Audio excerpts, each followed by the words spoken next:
pues es nuestro primer programa de este inicio de año 2023. Antes que nada, un saludo afectuoso a todos ustedes que nos acompañan, agradeciendo como siempre su presencia, prometiendo de antemano en este año traer como siempre programas de interés para toda nuestra comunidad, claro que sean útiles para nuestra sociedad. Es uno de nuestros propósitos, de nuestras metas de este año, hacer nuestra comunidad más grande, agradeciendo obviamente a todas las personas que nos han apoyado con su seguimiento, sus comentarios, la presencia en nuestro programa. Pues venimos con un tema interesante para ir abriendo camino en este año que pues económicamente perfila no muy favorable, que digamos, sí, es correcto. Por la situación mundial de la guerra, la economía, la inestabilidad y el cambio de era, ¿no? Que realmente es lo que se está viendo en los últimos tiempos, el cambio de la forma de trabajo, de la incorporación a la situación laboral de las personas. Pues este tema va muy ad hoc, licenciado. Pues como siempre te agradezco tu presencia. Muchísimas gracias, licenciada. En nuestro programa Hablando Derecho vamos a tener el gusto de presentarles el programa de cómo constituir una empresa. ¿Qué te parece, licenciado? Claro, desde el aspecto legal, ¿verdad? Antes que nada, una gran felicitación a todos nuestros seguidores por este año nuevo. Creo yo que no hay un pretexto para iniciar algo que quieras comenzar, ¿no? De salir de tu confort, no hay una fecha, un día en específico, pero qué mejor un pretexto que de año nuevo, ¿no? Les deseamos de verdad una amplia felicitación por este año nuevo, este nuevo comienzo de año, que sus seres que estén llenos de salud, obviamente de abundancia, y que sea un año próspero. Y sobre todo eso, licenciado, que marque un cambio de propósitos, como bien lo mencionas, ¿no? Que tengamos, por ahí escuché más que propósitos, metas, porque muchas veces iniciamos el año y nuestros propósitos pues, son muchos y a la mitad del año, o antes ya se nos olvidó la mitad, ¿no? Pero sí, cuando uno como persona o como sociedad o como equipo de trabajo te pones metas, pues es más como que una obligación alcanzarlas, ¿no? Te ves un poco más... no presionado, sino motivado, digámosle así, de alguna manera, a alcanzarlas, ¿verdad? Claro, un amigo decía que él no tenía sueños, que él tenía metas, iba por una y luego a la siguiente. Sí, aunque sean pequeñas, o cada quien a su grado, a su medida, a su estándar, ¿no? Pero siempre es importante irte exigiendo un poco, porque si no, sí caemos en esa comodidad, como bien lo mencionas, ¿no? Claro, siempre hay que buscar salir de nuestra zona de confort. Y muy ad hoc el tema que traemos el día de hoy, ¿no? Cómo constituir legalmente una empresa en México. A pesar de los esfuerzos de las autoridades fiscales y administrativas por simplificar todos estos trámites que se requieren para constituir legalmente una empresa, pues veremos que todavía son un poquito difíciles, son amplios, no digamos tediosos, pero sí son amplios, engorrosos, y obviamente pues se requiere de una asesoría tanto jurídica como contable. La intención de este programa es darles el perfil de cómo constituir una empresa desde el punto de vista legal. Así es, licenciado. Más que nada son tediosos, ¿no? Diría yo, los trámites, porque inclusive los más minuciosos son gratuitos, los que están en el SAT, el régimen de incorporación fiscal y todo esto, pues son gratuitos, y que te lleva a lo mejor 2 o 3 días, ¿no? De que sacar la cita, vas a ver la resolución y todo, pero realmente no te implican un gran costo. Pero sí es importante que nuestros amigos y seguidores sepan que es una opción muy buena, ¿no? El querer realmente formalizar tu empresa, o sea, tú mismo, tu propia empresa, porque no necesariamente tiene que ser una empresa incorporada con varias personas o en un lugar específico, sino tú propio, con lo que tú sepas hacer, puedes ser tu propia empresa, y en ese caso eres una persona física, ¿no?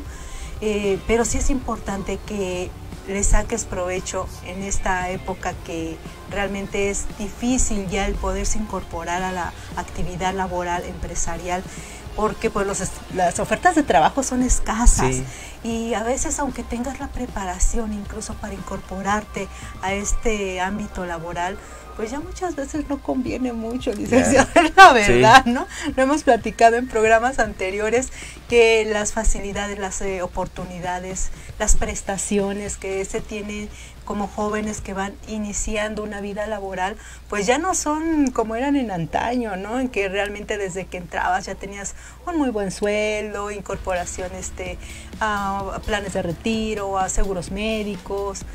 Y actualmente, pues la verdad es que ni siquiera un contrato fijo, un contrato de planta. Ya muchos profesionistas incluso están trabajando bajo las muy conocidas outsourcing, en donde no tienes una seguridad, una estabilidad en el empleo, ¿no? Ahorita tienes un contrato por 3 meses o 6 meses y en 6 meses ya no tienes trabajo. Claro, y como lo mencionabas al principio del programa, desgraciadamente el panorama económico del país, incluso a nivel mundial, pinta muy difícil, ¿no? La tasa de desempleos en el país y a nivel mundial se está incrementando. Pinta para que va a ser un año difícil en cuanto a la cuestión económica, y que mejor un negocio propio, una empresa, y lo importante que veremos a lo largo del programa, constituirla de forma legal.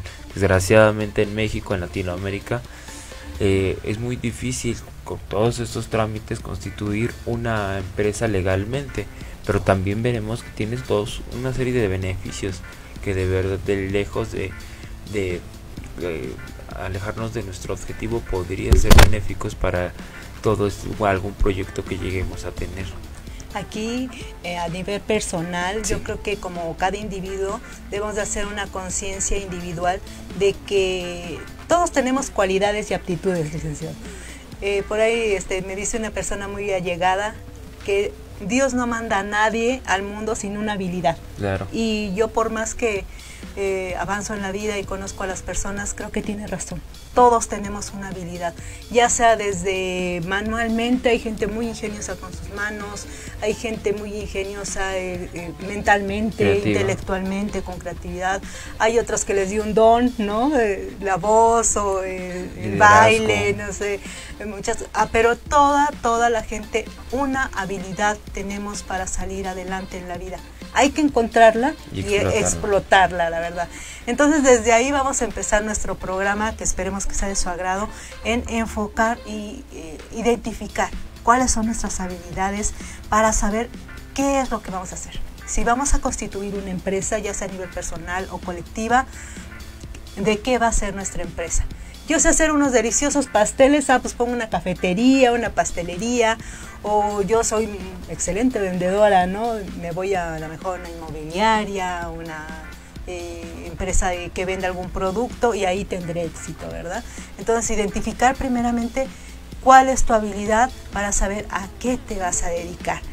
Y bueno, lejos de, o aparte de saber de qué se va a tratar tu empresa, ya sea de manera personal o colectiva, a qué te vas a dedicar, saber si lo quieres hacer solo o acompañado, porque claro, hay proyectos que sí se necesita a lo mejor de un capital importante, de un espacio establecido. Hay otros que no, por ejemplo, una prestación de servicio como un contador, un psicólogo, pues simplemente él mismo es su propia empresa, sus conocimientos son su propia empresa, y también se tienen que dar de alta, como ya lo veremos. Sin embargo, cuando son proyectos que necesitan una fuerte inyección de capital, pues muchas veces una sola persona no puede llevarlo a cabo, claro, sino que necesita el apoyo, pues a lo mejor de la familia, de socios, de conocidos, de compañeros de generación, a lo mejor, de familiares, en fin. En ese caso sí se tendrían socios, y en ese caso obviamente sí se tendría que constituir una empresa, una sociedad moral.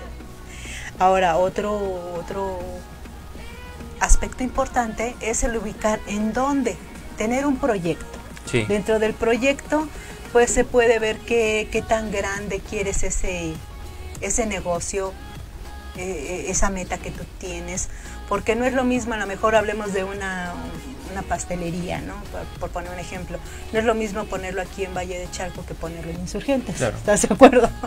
Entonces el recurso va a ser totalmente diferente, obviamente las ganancias también, pero la inversión pues igual, ¿no? Entonces ver tus alcances, medir tus alcances, ya sea nuevamente de manera individual o colectiva, qué alcances quieres que tenga tu proyecto, en dónde lo vas a establecer.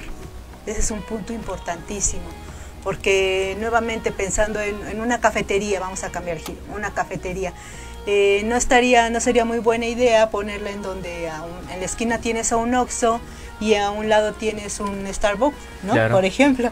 Entonces hay que buscar un lugar apropiado en donde quieres establecerlo, y también cuánto capital tienes. Dependiendo de qué tan grande es tu proyecto, ver qué tanto capital tienes de manera personal, si tú quieres implementarlo, iniciarlo de manera personal, o aún de manera colectiva, pues sean 4 o 5 socios, aún esos 4 o 5 socios, pues con cuánto van a aportar. Sí, es, ¿verdad?, correcto. Me gustaría también abundar en esto que es una persona moral. Hemos escuchado a grandes rasgos que es una persona moral. Cuando estudiamos derecho nos dicen los atributos de la personalidad. Tú como persona tienes ciertos atributos: el nombre, el estado civil, el patrimonio, etcétera. Una empresa cuando nace tiene también esa personalidad con otras características, obviamente, pero figura a nivel jurídico como si fuera una persona que va a tener un capital propio, que va a tener un nombre, que va a tener personalidad jurídica. Personalidad jurídica quiere decir a grandes rasgos que tiene la capacidad legal de responder por obligaciones que contraiga con algunas otras empresas, con acreedores, con clientes, etcétera, etcétera.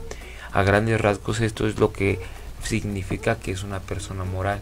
Es una ficción que el derecho crea para darle personalidad a una empresa, y que a lo largo de toda la historia, no solo de México, a lo largo de toda la historia universal, hemos visto que ha funcionado de alguna forma darle esa capacidad jurídica a una persona moral. Esa es la diferencia. La única diferencia con una persona física, creo que nada más nos decían en la carrera, es el estado civil. Una empresa no puede casarse con otra, ya tendría otros tintes como de asociación, etcétera, etcétera, pero no tiene un estado civil. Ese es a grandes rasgos, repito, que es una empresa. Y sobre todo dentro de las responsabilidades que menciona, licenciado, creo que es cada día mucho más importante el establecer las obligaciones que tiene la empresa, sobre todo nosotros que estamos viendo muy seguido los derechos y las obligaciones con los empleados. Claro. Porque derivado de la constitución de una empresa se enfoca y se determina también muy bien la relación laboral que se tiene con esa empresa, y obviamente todas las responsabilidades que se tienen con las personas que se emplean dentro de esa empresa, dentro de esa persona moral, como bien lo dices. Y bueno, dentro de las personas físicas, pues obviamente somos cualquier persona que tenemos un ser individual, y que bueno, somos mayores de edad, ya tenemos capacidad física, somos ciudadanos y podemos también constituirnos dentro de un régimen ante la Secretaría de Hacienda para tener una actividad laboral. Y esta actividad laboral puede ser de diferentes tipos. Tenemos, por ejemplo, lo que son sueldos y salarios, que es una persona, por ejemplo, que se incorpora a una persona moral como trabajadora. Esta persona empieza a pagar impuestos, empieza a pagar ISR, empieza a pagar un impuesto sobre el Infonavit, sobre el Seguro Social, el Fondo de Ahorro para el Retiro. Entonces, sobre el salario que esa persona está recibiendo, esa persona está ya incorporada a un régimen fiscal. Claro. Otra es el sueldos y asimilados. ¿Qué es este sueldos y asimilados? Es otro tipo de régimen fiscal en el que se puede dar uno de alta ante Hacienda, y es sobre todo para personas que no están propiamente contratadas dentro de una empresa, no tienen un contrato. Sin embargo, a lo mejor, por ejemplo, un contador en la mañana se presenta en Danone, por ejemplo, a hacer la contabilidad de Danone, y por la tarde está en Pizza, por ejemplo, a lo mejor haciendo la contabilidad de ahí, y al otro día está con un cliente particular. Lleva diferentes empresas y clientes de manera individual, y está llevando una actividad de lo que él sabe hacer, que es la contaduría.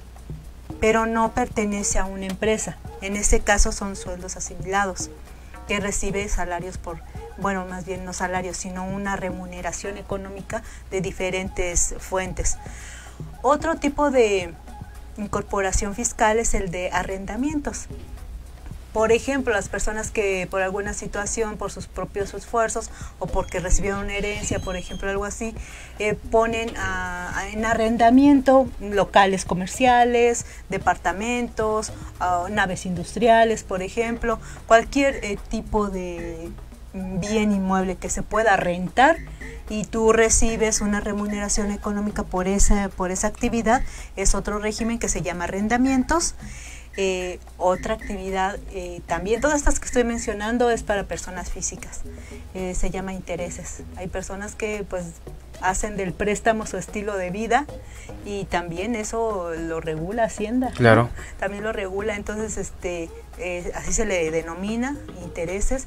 Incluso las casas de préstamo como las que conocemos de Montepío, casas de préstamo. Pues hay un montón, la verdad se me vienen ahorita a la cabeza los nombres, pero hay muchísimas casas de préstamo, lamentablemente. Pero todas estas, este tipo de regímenes que la que tienen, ¿no? de intereses. Hay otro que es el régimen de incorporación fiscal. Este es un proyecto que ya tiene varios años en Hacienda y que lo ha lanzado y lo ha implementado más bien con la intención de que los pequeños comerciantes se regularicen y tener un mayor control sobre la economía del país, es la realidad, ¿no? Sí. Y tiene sus beneficios, sí, porque al inicio del incorporamiento de todos estos comerciantes o de cualquiera que sea la actividad, por ejemplo, una persona que sepa poner uñas, ¿no? A veces trabaja, a veces no trabaja, a veces va a domicilio, a veces va a una empresa, no sé, pero realmente Hacienda quiere ir controlando todos esos ingresos que una persona va teniendo, ¿no? Puede darse de alta por este tipo de régimen, que es el régimen de incorporación fiscal. Dentro de los beneficios que tienes, que por ejemplo dentro del primer año no paga ningún tipo de impuesto, ningún tipo. Al segundo año ya pagan el 10% de la tasa que esté establecida, que generalmente, o lo que está actualmente es el 30% sobre las ganancias que una empresa o que una persona perciba. Al segundo año ya es el 20% y a partir del tercer año pues ya es una tasa normal, ¿no? Entonces estos son beneficios fiscales que se tienen por el régimen de incorporación fiscal. Y otro tipo de régimen es de actividad empresarial. Esto es, no es una empresa, sin embargo, por ejemplo, en mi caso, puedo llevar o tener las actividades de una empresa sin ser propiamente una empresa. Es decir, puedo prestar servicios a otra empresa, a un particular, o asesorías individuales, talleres, a lo mejor alguna empresa, y estos me remuneran económicamente. Puedo inclusive tener un arrendamiento de un local, contratar empleados, tener todo lo que implica una actividad empresarial sin ser una empresa. Soy una persona física. Sí. Ajá. Entonces también como persona física, esta es una actividad empresarial que regula la Secretaría de Hacienda. Sí, muy bien.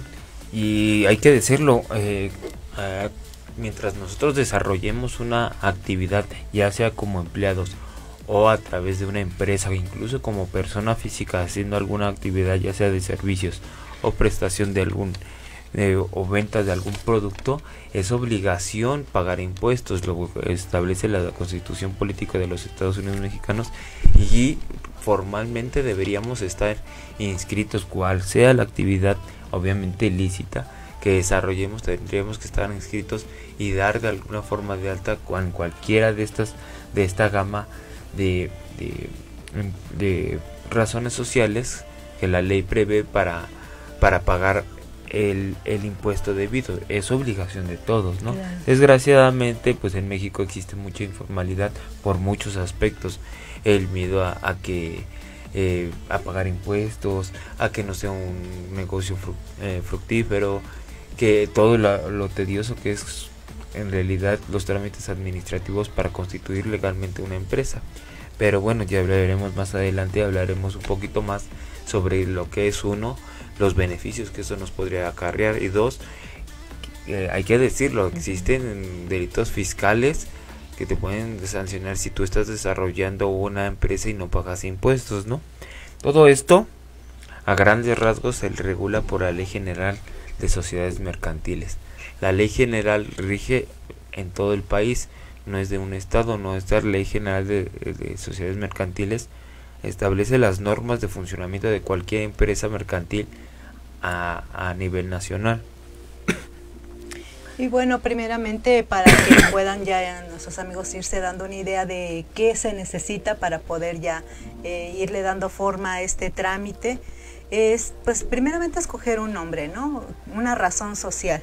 En el caso de que vayas a darte de alta tú mismo, pues como persona física es simplemente tu nombre. Sí. Ese es nada más tu razón social. Pero si es una persona moral, ahí sí tendría que ser un nombre diferente, ¿no? Por ejemplo, decíamos hace rato Danone, Kimberly-Clark, Costco, y van a tener unas siglas al final que son SADCB, SDRL, que ya denominan qué tipo de sociedad es la que se está manejando en ese aspecto. Entonces, para poder empezar a hacer este trámite se tiene que tener primeramente la idea de qué nombre va a tener tu sociedad. Y incluso se tienen que tener por lo menos 5 prospectos de nombres, porque al ir a la Secretaría de Economía a hacer este trámite de la legalización y la acreditación de nombre, pues muchas veces nos encontramos con que lo que a nosotros se nos ocurrió, pues ya se les ocurrió a muchas personas, y la verdad es que ese nombre ya no es factible que tú lo puedas utilizar. Entonces, por lo menos tienes que tener 5 opciones para que alguna de esas 5, o si es posible un poco más, para que alguna de las que tienes, pues realmente sea la que te autorice la Secretaría de Economía. Sí, es correcto, la razón social es muy importante, es como el nombre de la persona moral. Obviamente hay que distinguirlo, hay que mencionarlo, hay que distinguirlo del nombre comercial. Una cosa es la razón social y otro es el nombre comercial. Farmacias del Ahorro es la marca, el nombre comercial. Pero Farmacias del Ahorro inscrito en la Secretaría de Economía no se llama Farmacias del Ahorro, tiene un nombre más raro. No recuerdo en realidad, pero distribuidora de medicamentos, fármacos y no sé qué. Es muy diferente. Otra cosa importante a la hora de constituir una empresa es el giro comercial. Dentro del estatuto aquí hay que abrir un paréntesis. Cuando tú constituyes una empresa, tienes que constituirla de un notario público o un corredor, para que te extienda una acta constitutiva de tu empresa. Esto es como el acta de nacimiento de esa persona moral. Ahí va a establecer cuál es la razón social, cuál es el giro comercial. El giro comercial es a qué se va a dedicar tu empresa. Muy importante tanto para el aspecto jurídico, para la propuesta de tu empresa, de tus socios, de cómo es que se va a elegir bajo qué régimen social vas a constituirlo.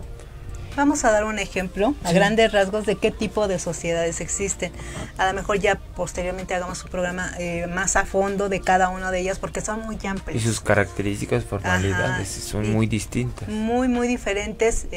Algunas tienen ventajas y otras desventajas, y dependiendo de lo que cada persona sepa hacer y a lo que se vaya a dedicar esa empresa, pues le convendrá cada una de ellas, porque tienen particularidades específicas muy diferentes. Entonces, dentro de lo que se debe de establecer también al inicio del proyecto es qué tipo de sociedad va a ser. Si va a ser con varias personas, por ejemplo, puede ser una sociedad anónima, ¿no? En la que no se sepa realmente quiénes son los inversionistas, quién forma el consejo de inversionistas. Otro tipo de sociedad es la de responsabilidad limitada.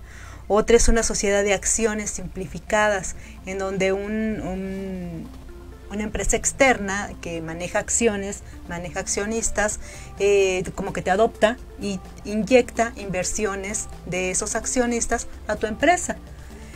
Otra incorporación puede ser la de cooperativa. La cooperativa. Una cooperativa o una sociedad promotora de inversión, en donde directamente la empresa hace la invitación a X personas para que inviertan directamente en su empresa. Entonces son varios tipos de inversión.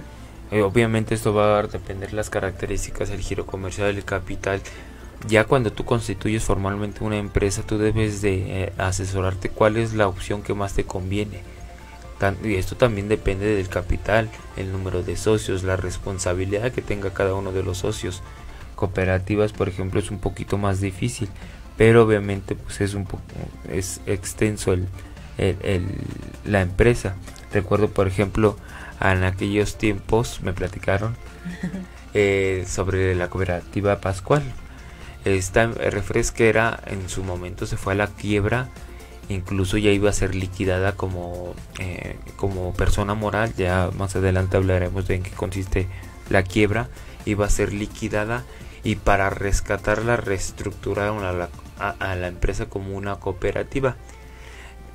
Las personas, los trabajadores se quedaron con los activos de esta empresa, y lo que hicieron, no tenían dinero, pero lo que hicieron fue ir casa por casa recolectando los envases. Buscaron inversionistas que les aportaran capital para invertir, y formaron todos los trabajadores que en ese momento pertenecían a esa empresa, formaron la cooperativa. Con base en eso se formó lo que era Cooperativa Pascual. Una historia muy pues a mí se me hace bonita, la verdad, porque es una muestra de la fuerza del empleado, ¿no? Esto lo querían también hacer en Mexicana de Aviación hace poco, pero pues, desgraciadamente el capital que se requería para constituirla como cooperativa era muy fuerte y muy diferente, sí, ¿no? Pues no la calidad, sino a lo mejor la manera de ser, la personalidad de los empleados es también diferente, sí, ¿no? Muy diferente. Y bueno, esto que mencionas acerca de los socios es muy importante, licenciado, porque dentro de las características más importantes de una sociedad sí está establecer desde un inicio las responsabilidades y obligaciones de cada uno de los miembros, porque dependiendo de eso se va a mantener el buen funcionamiento de la empresa. Dentro de las responsabilidades principales está el saber qué va a aportar cada uno de esos socios. Vamos a poner un ejemplo, si para abrir un restaurante, ¿no? Una cadena de restaurantes a lo mejor, a mí no me alcanza, decido asociarme con 10 amistades que considero tienen un ingreso favorable con el que me pueden apoyar y todos podemos salir adelante. Bueno, cada uno de esos socios con cuánto va a aportar a ese proyecto, a esa empresa, ¿no? ¿Y por qué especificarlo muy detalladamente desde un inicio? Porque dependiendo de lo que aporten en un inicio, es las ganancias que posteriormente cada socio va a tener. Porque pensando de manera positiva y favorable que ese negocio crezca, si el socio A aportó 1,000 pesos, por ejemplo, vamos a poner un ejemplo, cuando el negocio ya esté dando realmente frutos y esos 1,000 pesos en el capital inicial formaron el 1% de la inversión, pues ¿qué va a recibir de los frutos? El 1%, ¿verdad?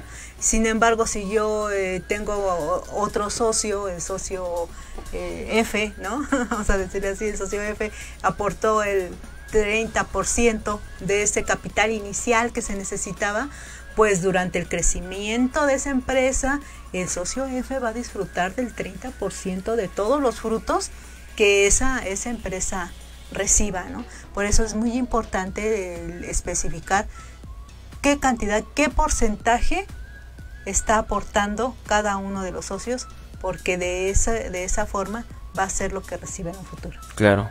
Aunado a esto, también es importante manifestar que también debe de requerir un domicilio fiscal, la ubicación geográfica donde está constituida la empresa, porque ahí es eventualmente, si esa empresa se llega a constituir como una cooperativa, como una sociedad, las asambleas de todos los socios, las asambleas quiere decir, son trámites más meramente administrativos de la empresa, nada del otro mundo, pero esas empresas tienen mucha importancia dentro del desarrollo de la empresa.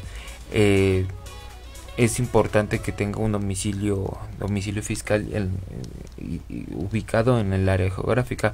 A grandes rasgos es importante mencionar que no debe de ser un domicilio de una persona, de un socio, y si es así, que esté diferenciado entre el domicilio físico, que esté diferenciado por alguna puerta, por algún lugar que sea nada más de un acceso diferente de que quiera, que sea destinado solamente para la actividad de la empresa. Y eso que mencionas es muy importante, licenciado, porque muchas veces si no se tiene bien determinado el lugar fiscal, el domicilio, más bien el domicilio fiscal en donde se va a hacer este centro, no hay una certeza de dónde se lleva la administración. Sí. En este domicilio fiscal, en esta ubicación geográfica, como bien lo mencionas, es en donde se llevará a cabo la administración, porque independientemente de lo que se produzca o lo que se haga en esta empresa, pues puede tener muchas, a lo mejor maquiladoras fuera, empleados externos, por ejemplo,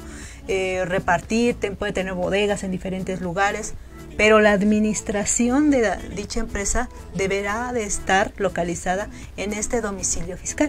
Y es importante, a pesar de que exista la posibilidad de que la empresa, muy común ya en estos tiempos, que la empresa ni siquiera tenga bodegas, que no tenga la necesidad de bodegas, que no tenga la necesidad de autos, que no esté físicamente en el mundo material, porque ya incluso hay empresas que solamente viven en el internet, ¿no? Uh-huh. También es obligatorio tener un domicilio físico donde se desarrolle su actividad de administración físico.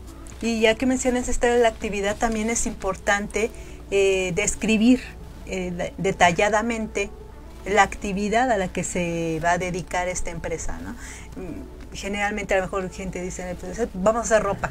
Bueno, ¿qué tipo de ropa vas a hacer? A lo mejor vas a dedicarte a hacer ropa deportiva, ropa para eventos de noche, ropa para quinceañeras o novias. Hay que ser específicos cuando menciones la actividad, cuando se haga la incorporación con el notario a qué se va a dedicar esa empresa. Sí.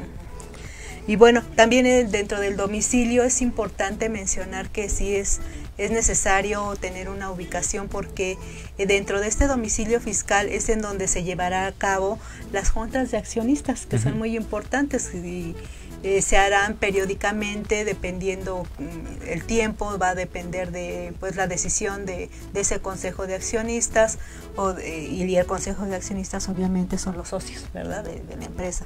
Pueden decidir hacer sus reuniones, no sé, una vez al mes, una vez al año o cada semana, dependiendo de las necesidades de cada empresa y de la personalidad de los accionistas, ¿verdad? Y en donde va a ser esas reuniones de consejo de accionistas, en el domicilio fiscal. Sí. Uh-huh. Bueno, pues otra cosa que podríamos mencionar es el establecer un consejo de accionistas, en el que hay empresas, por ejemplo, cuando son dos socios nada más, puede ser que no haya un consejo, ¿no? Que un único socio sea quien rinda las cuentas, ¿no? Pero también hay empresas en donde hay administradores, por ejemplo, que los socios deciden tener a cargo una persona que rinda las cuentas, ¿no? Tanto se invirtió, tanto se ganó, hay estos ingresos pasivos, activos, se hicieron tantas contrataciones, hubo despidos, estas son las utilidades, hay un administrador. Hay otro tipo de socios, por ejemplo, en el caso de una sociedad de responsabilidad limitada, en donde hay un consejo de administración, y este consejo de administración pues hace todas esas funciones repartidas, ¿no? O un consejo de gerentes, en lo que es, por ejemplo, un organismo de administración colegiado, que son varios. Hay empresas muy grandes, ¿no? Ahorita claro, estamos hablando desde una empresa cuando van haciendo, que es chiquita a lo mejor, pero hay empresas que desde que se conforman son monstruos. Entonces cada sucursal a lo mejor necesita tener un gerente, y cuando se hacen estas juntas de colegiadas con juntas de administradores, pues es una junta de gerentes, a lo mejor del gerente de Chihuahua, el gerente de Guerrero, y porque así son de grandes las empresas, claro. No hay una empresa, una sucursal en cada estado. Entonces, todos estos tipos de colegiados, de administraciones colegiadas, es lo que hace que se tenga un control adecuado de la superación o el estancamiento de cada una de las sucursales. Aunado a esto, también es importante, aspectos que considero importante mencionar. Esto tiene ya que ver con el Instituto Mexicano de la Propiedad Intelectual. Hay 3 cosas importantes que hay que tomar en cuenta para esta parte de la constitución de una empresa. Es la identidad corporativa. A grandes rasgos es la marca. Tu marca debe estar registrada en el Instituto Mexicano de Propiedad Intelectual. ¿Para qué? Para evitar abusos de otras personas, piratería, cuestiones de piratería, de plagio, etcétera. Si tú de alguna forma, por ejemplo, tienes una miel deliciosa, cierto proceso que la mejora, baja en calorías, etcétera, y tú quieres venderla, podrías inscribirla como marca, patentarla, incluso poner una marca y registrarla ante el Instituto Mexicano de la Propiedad Intelectual. Es eso, el nombre comercial que va a usar, ya sea tus productos o tu empresa, también importante registrar en el Instituto Mexicano de la Propiedad Intelectual, y el aviso comercial. El aviso comercial, a grandes rasgos, es el eslogan. No sé, me viene a la mente Colchones Restonic, ¿no? El placer de soñar es su eslogan de esa marca. Es importante también este tipo de aspectos para evitar problemas de plagios, de piratería. Que es bien importante, sí. ¿Cuántas veces tristemente nos hemos dado cuenta que hay mentes brillantes que crean o simplemente tienen un chispazo de creatividad y crean cosas muy útiles? Sí, simplemente no esta cosita. Ajá. Esto lo hace un montón de gente, pero hubo alguien que lo hizo por primera vez, y si no lo patentó, pues nadie le está pagando utilidades de eso, ¿no? Por el ingenio. Entonces, sí, claro. Si tienes una idea, algo que sepas que es útil para la sociedad, para la comunidad, que va a resolver alguna necesidad, paténtala. Sí, es importante. Siempre es importante patentarlo, porque va a haber otro que vea a lo mejor que tú ya sacaste el producto, que estás empezando, y que crea que es un muy buen negocio y que lo haga en grande. Sí. Y que él sí lo va a patentar. A grandes rasgos, la patente es la protección que legalmente el marco normativo de la propiedad intelectual te da, esa protección que te da a tu idea, de que tú tuviste esta idea, que tú puedes explotarla económicamente y que nadie más tiene el derecho a explotarla sin tu consentimiento. Obviamente no todo es patentable, no hay ciertas características que hay que tomar en cuenta, pero si tú llegas a tener una idea de cualquier tipo que puede ser explotada económicamente, podrías acercarte a patentar esa idea, que te podría representar incluso pues un buen incentivo económico. Ingreso, claro. Sí. Y sobre todo por eso es importante, licenciado, que exista dentro de las empresas, aparte de esto que llamábamos el consejo de gerentes, el colegiado de administración dentro de las empresas, hay otra figura que es el comisariado de vigilancia. Uh-huh. Son personas que pertenecen a la empresa, que no son gerentes ni son administradores. Ellos forman un consejo de vigilancia que su función principal es precisamente esto, el velar por los intereses de la empresa. A lo mejor no se meten a la contabilidad, no se meten a la producción o forman parte de, pero su función principal es esto, el ver que no haya pues la fuga de la idea principal, que no haya el robo hormiga, por ejemplo, que no haya fugas de información cuando hay, por ejemplo, proyectos muy específicos, muy innovadores, ¿no? Que no haya esa fuga de información, y esto lo forma el Consejo de Vigilancia, que también es parte de la empresa, y que los mismos administradores, los gerentes o los socios están en toda la facultad de poderlos designar, de poderlos remover, de cambiarlos. Incluso una estrategia que tienen muchas empresas es que este Consejo de Vigilancia lo remueven de estado a estado, ¿no? Los van rotando precisamente para evitar esta situación de que se arraiguen y que empiecen con malas sí, prácticas. Sí, exactamente, malas prácticas, y de esta manera se puede evitar. Sí, ¿verdad? Importantísimo. Bueno, algo bien importante que se debe de tener para poder constituir tu empresa, pues es que tengas tu registro federal de contribuyentes. Y bueno, como les decíamos, esto ya es un trámite que se hace, como la mayoría de los trámites actualmente, se saca una cita en línea, te tarda una mañana, realmente no tiene un costo, el tramitar tu RFC. De hecho, inicialmente puedes sacar tu RFC como una actividad no remunerada en un inicio, y posteriormente, ya cuando eches a andar el proyecto, ya cuando empieces a recibir recursos, ya empiezas a hacer tus declaraciones fiscales anuales, pero de inicio puede ser incluso sin actividad empresarial, pero tener tu RFC, que es lo que te van a pedir: un domicilio, obviamente, una identificación oficial con domicilio para poder obtener tu RFC, y obviamente a raíz de eso vas a obtener algo que se le llama también la firma electrónica. Ajá. Que realmente ya ninguna empresa puede estar constituida si no cuenta con una firma electrónica. No puedes hacer ningún trámite ante el SAT si no cuentas con esa firma electrónica. ¿Por qué? Porque realmente las facturas, dentro de la facturación también ya viene incluso el QR y la firma electrónica, que es importante. Hay un organismo, hay un catálogo, llamémoslo así, de proveedores que maneja el SAT, Secretaría de Hacienda, en donde tú puedes mandar a hacer tus facturas. Tienes que localizar obviamente el que esté más cercano a ti, al proveedor más cercano a ti, para pedirle tus facturas. Lo manejan por paquetes, por ejemplo.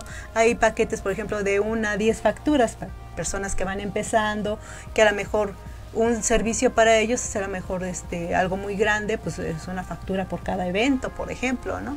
Y hay empresas que pues hacen facturas por cualquier cosa, ¿no? A lo mejor un artículo pequeño, es una factura. Hacen paquetes, pides paquetes de 100 a 1000 facturas, por ejemplo, ¿no? Estos proveedores acreditados por el SAT, que están cerca de tu localidad, se adecúan a este tipo de necesidades de cada empresa. Claro, otro punto muy importante a tomar en consideración son licencias y permisos. Tal vez son los trámites administrativos más leves que podría encontrarte. Los permisos y trámites, este tipo de trámites administrativos siempre son ante el municipio por lo regular. Permisos de protección civil, licencias de funcionamiento, licencias de construcción, en donde te vas a localizar. Esas autorizaciones por lo regular las expide el municipio. Y obviamente los requisitos van variando, depende al bando municipal de cada uno, donde te vayas, uno, a constituir, o dos, a donde vas a desarrollar tu actividad económica. Otro aspecto importante que quisiéramos que ustedes conozcan es el costo que implica el tener todo este régimen en orden, obviamente. Pues si bien es cierto que te da una constitución, una seguridad como empresario, te da facilidades incluso de obtener créditos ante instituciones bancarias porque ya eres una empresa constituida, pues también trae obligaciones. Y obligaciones fuertes, por ejemplo, el pago de impuestos. Dentro de los pagos, generalmente una empresa moral está pagando un 30% de los recursos que reciba de las ganancias. Esto además, si es una empresa que tiene socios, que se constituyó con socios, además de ese 30 es un 10% extra por haber constituido esa empresa con socios. Aunado a que si la empresa tiene empleados, es un 10% más sobre las ganancias que reciba la empresa o que genere la empresa. Entonces son varios son varios trámites. Impuestos. A grandes rasgos me gustaría comentar cuáles son los documentos, trámites administrativos y ante qué autoridad puedes o tienes que acudir para empezar a constituir una empresa, ¿no? En la Secretaría de Economía tienes para sacar el permiso para constituirte como persona moral.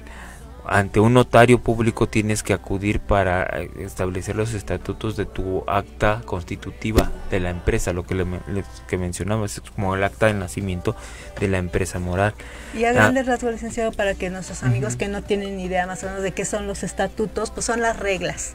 Los estatutos son las reglas de cómo se va a dirigir esa empresa, en donde se va a especificar con detalle los derechos y obligaciones de cada uno de los miembros. De cada uno de los socios y las responsabilidades también, sí. ¿no?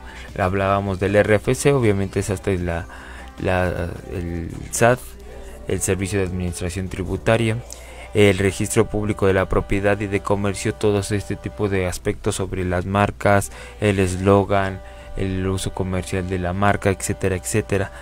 La Tesorería General del Estado, que es, esto ya es dependiendo a cada entidad federativa, es la inscripción de tu empresa ante la entidad federativa. La Secretaría de Desarrollo Urbano y de Ecología, es obligatorio que acudas a ellos para que te expidan permisos de uso de suelo, incluso de impacto ecológico que puede llegar a tener tu empresa. El Instituto Mexicano del Seguro Social.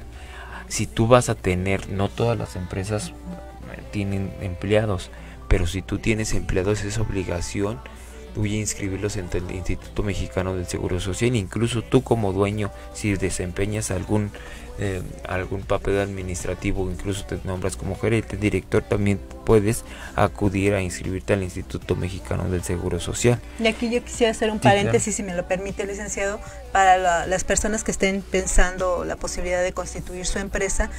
Si vas a tener empleados, sí es importante asegurarlos desde el primer día. Sí. Porque a veces suele caer la de malas en un empleado que no tienes asegurado y eso trae graves consecuencias, multas que terminan prácticamente con la empresa, porque la empresa y los socios tienen la responsabilidad de llevar a esa persona, a ese empleado que perdió la salud o sufrió un accidente, hasta que vuelva a restablecer toda su salud. Y eso pues obviamente va a salir del bolsillo de los socios. De los socios. Y no se trata de eso, se trata de que realmente la empresa crezca, por lo cual si tienes una responsabilidad con los empleados, asegúralos desde el día 1 que se presentan a trabajar. Incluso yo me atrevería a decir, sabemos cómo está la situación económica del país y hay muchas personas en la informalidad. No estamos satanizando, pero también es importante que todo este tipo de personas que están en la informalidad tengan algún ese aspecto contemplado. Incluso si tú no estás formalizado con una empresa, estás susceptible a que pase alguna catástrofe de este tipo y que te lleguen a demandar. Te va a demandar el IMSS, te va a demandar el trabajador, y este tipo de demandas por lo regular son ostentosas, sí. Llegan a acabar con una empresa, con tu actividad económica. Es importante prestar mucha atención a ese aspecto, creo yo. Así es, licenciado. Pues ya como para ir cerrando nuestro programa, si me lo permites, yo quisiera hacer una recomendación, sobre todo para las personas que ya tienen decidido empezar su empresa, aunque incluso ya están laborando y recibiendo algún tipo de remuneración de su actividad, es que tengan cuentas separadas para poder llevar una adecuada administración. Si bien es cierto, a lo mejor tenemos o acostumbramos tener una sola cuenta bancaria porque ahí metemos lo que recibimos, lo que ganamos y lo que gastamos, sacamos y todo, siempre es importante, ya que se constituye una empresa, el dividir, el hacer esta separación de lo que son los ingresos netamente de la empresa, de lo que son tus gastos y tus ingresos personales, para llevar una mejor contabilidad, una mejor administración. Incluso separar responsabilidades en dado caso de requerirlo, ¿no? Sí, así es. Me gustaría cerrar con un comentario. Tal vez da la impresión de que lo que hablamos aquí fue para gente que de verdad tiene empresas grandes, monstruos, decías tú hace rato, ¿no? Pero no necesariamente. tú puedes tener a tu familia, constituir una empresa de limpieza y facturar la empresa a algunos corporativos. Tú les ofreces el servicio de limpieza, les vas a facturar. O sea, no necesariamente se requiere capital humano, no necesariamente se requiere inmenso capital económico. Con que tú empieces desde poquito, ya puedes, al constituirte como una empresa formal, ya puedes facturar a empresas más grandes. Asusta mucho la idea, por eso es que México vive mucho en la informalidad. Asusta mucho la idea de que los trámites son tediosos, hay que decirlo, son tediosos, pero también representan muchos beneficios. Al tú constituirte como una empresa formal, ya tienes la posibilidad de facturar. Lo que muchas empresas grandes buscan es la formalidad, ¿no? Tú al facturarle a una empresa estás dando esa formalidad, esa seguridad y la posibilidad de trabajar con ese tipo de empresas. Y poder deducir de impuestos también es algo importante. Ya cuando estás constituido, pues tienes la facultad, la oportunidad de poder deducir de esos impuestos, por ejemplo, tus gastos médicos tuyos y de tu familia. Si adquieres algún vehículo bajo la premisa que es para el uso de la empresa, pues prácticamente el costo del vehículo es deducible de impuestos también. La obtención de créditos, como mencionábamos hace rato, también es prácticamente 100% autorizado por las instituciones bancarias, siempre y cuando pues seas un empresario. Claro, la posibilidad incluso de venderle al gobierno le puedes vender tú como empresario, como pequeño productor le puedes vender, pero obviamente tienes que estar constituido como una empresa legal. El acceso a capital, hablemos de préstamos bancarios que te podrían ayudar a crecer tu negocio. Yo los invito de verdad que se acerquen hay muchos incentivos a nivel estatal para incentivar la formalización de las empresas. No es un tema tan escabroso, ¿no? Siempre hay que tener esa posibilidad de pensar en constituir nuestra actividad en algo formal, porque eso podría llegar a darnos ese crecimiento en la empresa. No conocemos una empresa lícita grande, con trabajadores, capital, crecimiento, etcétera, que no esté constituida como una empresa formal. También quisiera mencionar que es importante dentro de este proyecto, cuando inicien, cuando se sienten a ver qué es lo que van a hacer, cómo van a constituir su empresa, el tener dentro de su capital un poquito más de lo que se va a iniciar, de lo que se requiere inicialmente. ¿Por qué? Porque siempre hay gastos de última hora que a veces no se tenían contemplados y que no es justo, no está padre que se detenga el proyecto porque no nos alcanzó, ¿no? Claro. Entonces es importante que tengan a lo mejor por ahí un fondito de capital, ya sea personal o de socios, previsto para que si se atraviesa otra pandemia, si hay algún altercado, algún inconveniente dentro de la instalación, dentro del inmueble, cualquier cosa se presente, no se detenga su proyecto por la falta del capital. Y pues bueno, reiterarles que no todas las empresas empiezan siendo una gran empresa. Muchos empiezan con una sola persona, luego se asocian, se hace más grande, luego ya tienes una sucursal, luego ya tienes varias sucursales. O sea, realmente, como muchas cosas en la vida, se empieza por un sueño, pero no se va a ver resultados si no se toman acciones. Yeah. Realmente dentro de las metas que mencionábamos al inicio de nuestro programa, pues sí, el reiterarles que toda meta debe de ser originada por acciones que hagamos día con día, y que en la actualidad estamos viviendo en una sociedad en la que se acabaron o ya son cada vez menos las oportunidades laborales que te brinda un patrón o una empresa, que realmente tenemos que adaptarnos a los nuevos tiempos en los que uno mismo genera sus propios recursos, dependiendo de lo que sepas hacer.